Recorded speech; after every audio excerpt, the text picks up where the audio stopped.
শুধু একবার চিন্তা করো, তোমার কাছের অনেক প্রিয় একটা বন্ধু একদিন হঠাৎ করে বিদেশ চলে যাচ্ছে, যার সাথে হয়তো রাস্তায় বসে একসাথে আড্ডা দিতে দিতে চা খেতে, সে যে আজকে বহু বহু মাইল দূরে।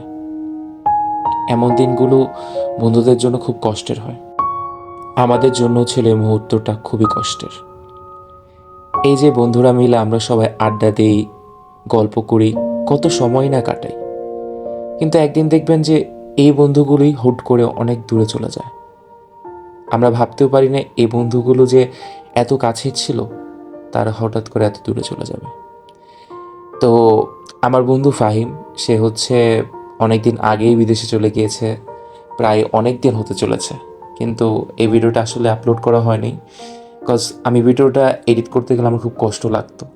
তো আজকে যাই হোক সাহস করে এডিট করা শুরু করলাম। তো ফাহিম হচ্ছে বিদেশে চলে যাবে দেখে হচ্ছে ওর বাসায় আমাদের সবাইকে বলতে গেলে একটা ফেয়ারওয়েল হিসেবে দাওয়াত দিয়েছিল। তো আমরা সবাই গিয়েছিলাম ওর বাসায়। তো সেখানে হচ্ছে আমরা সবাই ওর চলে যাওয়া কি আর কি সেলিব্রেট করছিলাম। সেলিব্রেট তো বলা যায় না, আসলে ওকে একটা বিদায় দিচ্ছিলাম। তো এখানে হচ্ছে নাফিস আর মুগ্ধ কেক নিয়েছিল। তো ওরা হচ্ছে কেক কাটছিল আর আমরা সবাই হচ্ছে ওকে চিয়ার করছিলাম আর ওকে ইন্সপায়ার করছিলাম যে বিদেশের লাইফ তো অনেক সুন্দর যাবে। শুধু ফাহিম না, ফাহিমের মতো আমার আরেক ফ্রেন্ড ওমর, আদনান, ওরাও বিদেশে চলে গিয়েছে। আমার আরেকটা ফ্রেন্ড প্রভাতী, ও তো ওর ফ্যামিলি সুদ্ধা চলে গেছে। এই বন্ধুগুলো যাদের সাথে এত সময় পার করেছি, ওরা যে এত দূরে চলে যাবে এটা আসলে কখনো চিন্তা করিনি। বাট ওদের জন্য সবসময় দোয়া করি, ওরা যেখানেই থাকুক ভালো থাকুক, ওরা যেন ওদের ভবিষ্যৎ অনেক সুন্দর থাকতে পারে। তো এই তো বহুত কথা বললাম। এখানে হচ্ছে আমার বন্ধু নাফিস ফাহিমের জন্য খুবই সুন্দর একটা উপহার বানিয়েছিল, সেটা হচ্ছে এই স্ক্র্যাপ বুকটা। আমাদের ফ্রেন্ডশিপের পুরা যাত্রাটা হয়তো এই বইয়ের মধ্যে ওই তুলে ধরার চেষ্টা করেছে। আর এখানে হচ্ছে আবিদ ফাহিমকে একটা অ্যালবাম গিফট করেছে, যেখানে হচ্ছে ওদের অনেক সুন্দর সুন্দর ছবি আছে। আর এখানে হচ্ছে আমি একটা ছোট্ট ফ্রেম দিয়েছিলাম ফাহিমকে। তো ফাহিমকে জিজ্ঞেস করলাম যে কেমন লাগছে তোর। তো ওই তো বোকা বোকা একটা ছেলে, মানে মুখে প্রকাশ করতে পারে না কিন্তু ভেতর দিয়ে হচ্ছে ওর জ্বলে যাচ্ছে এরকম একটা অবস্থা। তোমার ফিলিং কি? আহ, তোমার সবাই আসছে খুব ভালো লাগছে আলহামদুলিল্লাহ। বাট মানে এখনো হচ্ছে আসলে কোপ আপ করতে পারতেছি না যে ব্যাপারটার সাথে, যে আসলে ইজ ইট রিয়েলি হ্যাপেনিং। তো দেখা যাক আল্লাহ ভরসা সামনে কি হয়।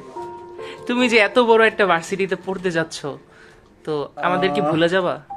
হ্যাঁ অবশ্যই, তোমাদের কাউকে মনে রাখবো না, তোমরা আমার কেউ ছিল না, কোনো কারো কিছু ছিল না। তো হ্যাঁ, তোমাদের অবশ্যই মনে রাখবো না। সেদিন রাত্রে আমরা কেউ ঘুমাইনি, সারাটা রাত আমরা গল্প করেছি, অনেক আড্ডা ছিল, অনেক কথা ছিল যেটা হয়তো আমি এখানে বলে প্রকাশ করতে পারছি না। এত স্মৃতিগুলো আসলে সারা জীবন মনে থাকবে। তো ফাহিমের সাথে খুব শীঘ্রই দেখা হোক সেটাই চাই। আর ফাহিম সহ আমার যতগুলো বন্ধুবান্ধব দূরে দূরে আছে সবাই যেন সহি সালামত আবার তাদের নিরে ফিরে আসতে পারে সেই দোয়াই করি। তো সারা রাত ইচ্ছা মতো গল্প গুজব, খাওয়া দাওয়া, অনেক বেশি কথা বলা, আড্ডা দেওয়া, এগুলো করার পর সকালবেলা হচ্ছে আমরা সবাই ঘুম ঘুম চোখে নিয়ে বের হয়ে গেলাম ফাহিমের বাসার থেকে। আর এটা হচ্ছে সেদিন যেদিন হচ্ছে ফাহিম চলে যাবে অস্ট্রেলিয়া। তো ওই দিন হচ্ছে আমার ক্লাস ছিল। তো ক্লাস করে আমি সোজা চলে গিয়েছিলাম ফাহিমদের বাসায়। এই যে দেখেন আমার বন্ধুটা একদম ফর্মাল ড্রেস পুরো রেডি হয়ে গিয়েছে তার ফ্লাইট অ্যাটেন্ড করার জন্য। তো আমরা সবাই মিলে হচ্ছে উবার বুক করলাম ফাহিমকে বিদায় জানানোর জন্য এয়ারপোর্টে। কেন জানি ওই দিন রাস্তায় খুব একটা জ্যামও ছিল না, হয়তো বিদায়টা খুব তাড়াতাড়ি হয়ে যাচ্ছে এজন্য। এই যে দেখেন মা তার ছেলেকে ধরে রেখেছে, যেতে দিতে চাচ্ছে না, তারপরেও যেতে তো দিতেই হবে। আমরা সবাই চুপচাপ ছিলাম, তবু আমাদের মনে হয়তো প্রচুর কষ্ট ছিল সবারই, কেউ মুখ ফুটে বলতে পারছিলাম না। ততপর বন্ধু চলে গেল, শেষ বিদায় দিলাম ওইখান থেকে, সে হাত নেড়ে চলে যাচ্ছে। তো ফাহিম, জানি না তুই ভিডিওটা দেখবি কি না, বাট সত্যি কথা বলতে তোকে আমরা অনেক মিস করি। তুই চলে যাওয়ার পরে যে কয়বারই আমরা গ্রুপ মিলে একসাথে আড্ডা দিতে বসেছি, আমার কেন জানি মনে হয়েছে একটা মিসিং ছিল।